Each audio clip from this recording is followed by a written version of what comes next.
it's saved, but then it's not in your messages, so it's easy to scroll and scroll and scroll and scroll because we have a shit ton of questions. What? We're not going to be able to get through all of these, but we're going to give it a go. How many questions are there? I don't know, probably like 80. A lot.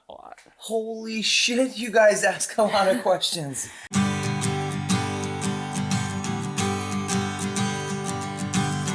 But that's a good thing. We're excited that this has been such a popular video series that you guys want to keep hearing from us. So, Jordan Grass, how do you teach your dogs to quarter a field at the distances you want? Great question.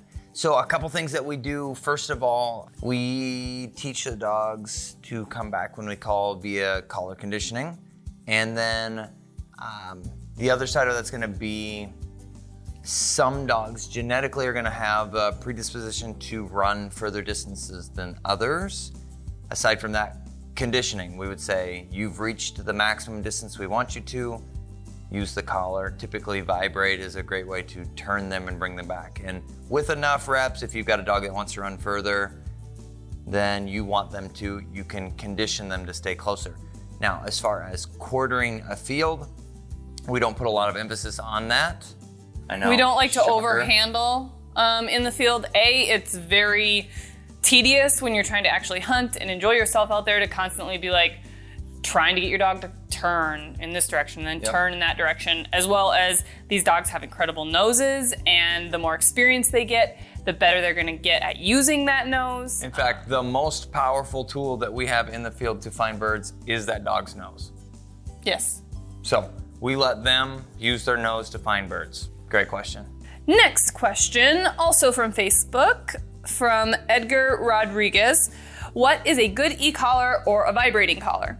So we actually use DT Systems collars, which both use stimulation and vibrate on most of their collars.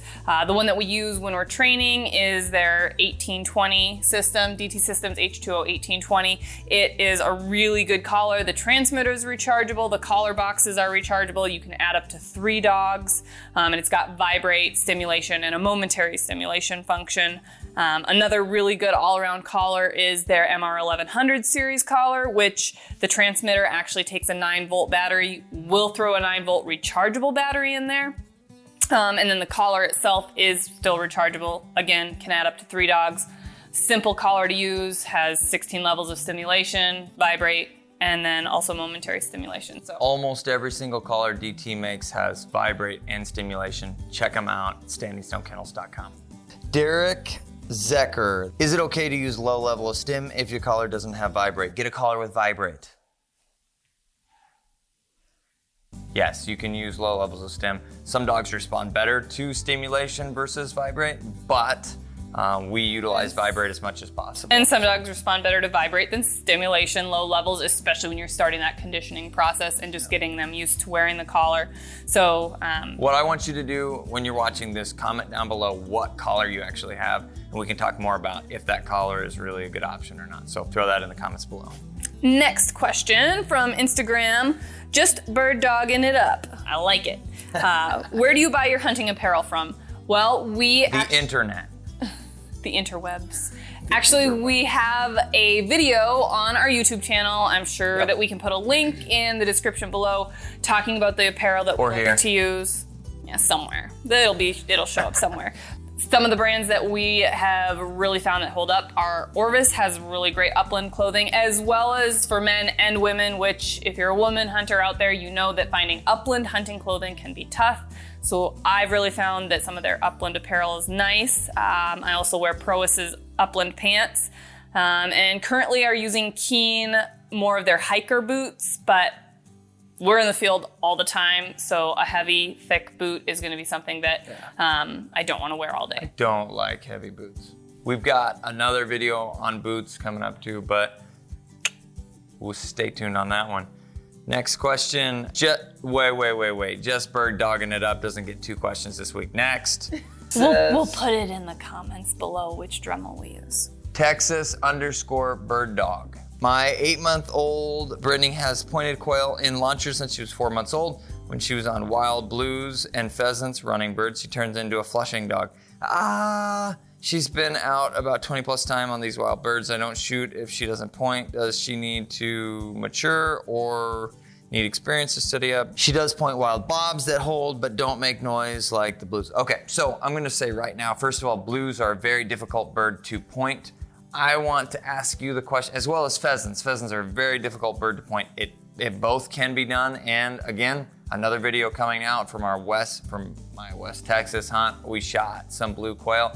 Dogs pointed them, rock and roll. Also, pheasants can be pointed, so we don't need any of the comments saying to argue with me on that. But I'm saying they're a harder bird to point. So if you have a young dog, she's gonna struggle with. 20 plus times is a lot of hunting, but still, how many actual opportunities did she have in that time period?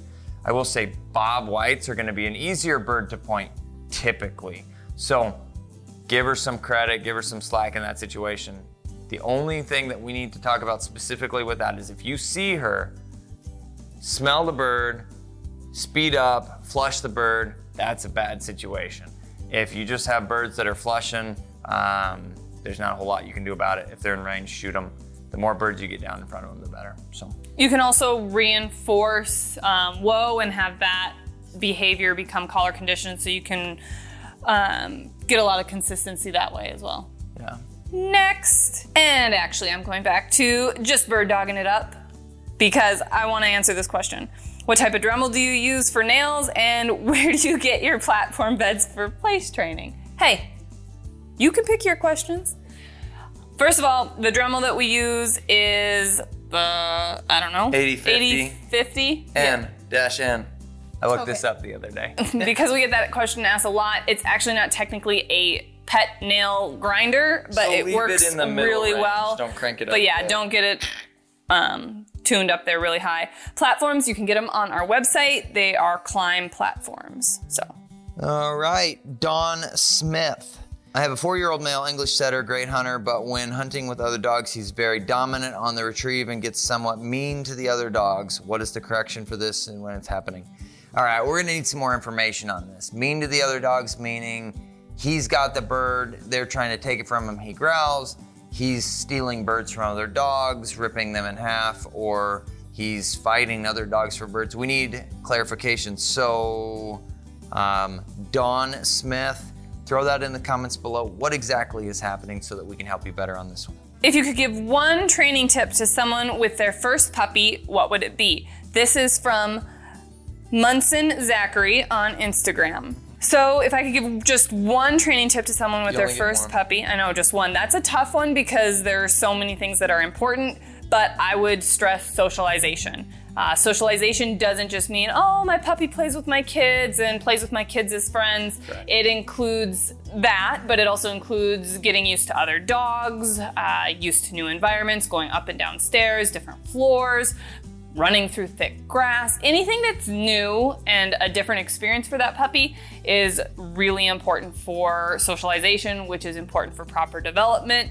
Dogs that are well socialized are much more mentally stable, which Absolutely. When it comes to needing to start more advanced levels of training, more formal training, you might have them dropped off at a boarding facility or a board and train facility. Your dog's gonna adjust a lot better because they're used to new things. So that would be my number one tip for socialization is preparing the dog for everything that they're needing to be ready for as an adult.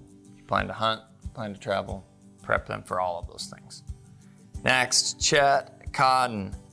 Do you recommend purchasing insurance for major medical issues like a foreign body infection? This is a great question. You guys, if you follow our page, which I'm guessing, I know Chet does, you're going to see some of the things that we've talked about in the past with our personal dogs and experiences. And I'll tell you that the problem with most insurances, look and find, for a long time, we looked at those and they're not a lot of great options. Most of them have a $500 maximum per occurrence. There are some better ones out there, but they start to get pretty spendy, and you have to outweigh whether or not just putting away the premium is a better idea, because there's a ton of exclusions in a lot of them. So for example, if you're spending, let's say, $10,000 on a giant surgery at a university, they're only going to cover 500%. Or $500. 500%. They're going to be writing you a check back, baby. Yeah. No, $500. So, it depends on your plan, of course, on what their coverage is, but it's usually a certain dollar amount per occurrence, and a major surgery like that, you're not going to get complete coverage. No, it's not typically much. So look at the coverage. If you go to our blog, we actually had a guest writer put an article in talking about different insurance plans and kind of some things to look for.